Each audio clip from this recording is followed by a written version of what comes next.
আসসালামু আলাইকুম। আমি আসাদ, আমার ফেসবুক পেজ থেকে। আমি আছি এখন পঞ্চগড় জেলার বদা পৌরসভার ৬ নং ওয়ার্ডে। আমার সাথে আছে মোহাম্মদ হাবিল ইসলাম। হাবিল ইসলাম ভাই, আপনি কেমন আছেন? জি আলহামদুলিল্লাহ ভালো আছি। আমরা আজকে মরিচ নিয়ে একটু কথা বলবো। তো আমাদের মরিচ চাষি মোহাম্মদ হাবিল ইসলাম। তো আমরা একটু আসি, আপনি একটু ক্যামেরাটা দেখান। এই মরিচটার জাতের নাম কি আর কি? এটা পঞ্চগড় জেলার বৃহত্তম সর্বোচ্চ এই মরিচটি হলো জিরা বলে। তো এটার দাম সর্বোচ্চ বাজারজাত করা হয় জিরা মরিচ।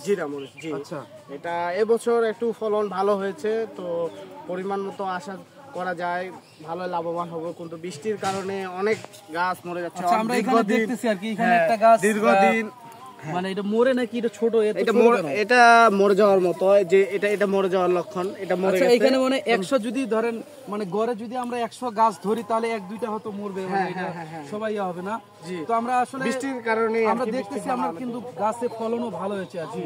তো আসলে এই যে আপনি এত সুন্দর করে গড়ে উঠাইছেন, এটার মানে শুরু থেকে যদি আমাদেরকে একটু সঠিক সময় আগে বীজ নির্বাচন করতে হয়, বীজের পর বীজ রোপণ করা হয়। এটা কি আপনি বীজ কিনে নিয়ে আসছেন নাকি আপনি নিজে থেকে? এখানে পাওয়া যায় বীজ, যে আটোয়ারিতে, বৃহত্তম আটোয়ারি মরিচের জন্য বিখ্যাত। আপনি ওখান থেকে নিয়ে আসছেন? হ্যাঁ, ওইখান থেকে নিয়ে আসা হয়েছে।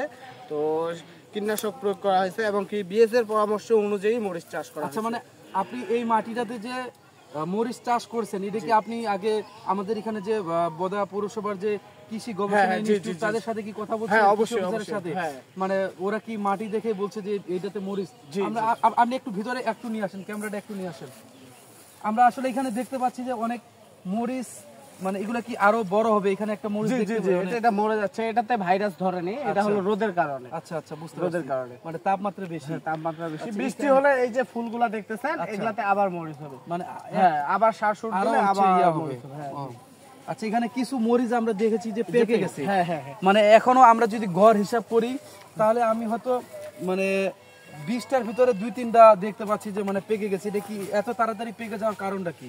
অতিরিক্ত তাপমাত্রার কারণে, ঠিক আছে, পেকে যাচ্ছে মরিচ এবং মরিচের গাছও মরে যাচ্ছে। তো আশা করা যায় যদি বৃষ্টি হয়, বৃষ্টি হলে এবং কি ফলনটাও আবার নতুন করে যেগুলা ফুল দিচ্ছে। আচ্ছা, আমরা এবার মানে কিরকম লাভের আশা করতে পারি আর কি? আপনার লাভ কিরকম হবে?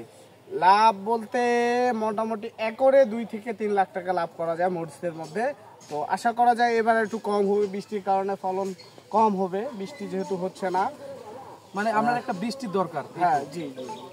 তো ঠিক আছে হাবিল ভাই, আপনি ভালো থাকেন। আমরা চাই আপনার মরিচ ব্যবসা আরো হোক। ঠিক আছে, আসসালামু আলাইকুম।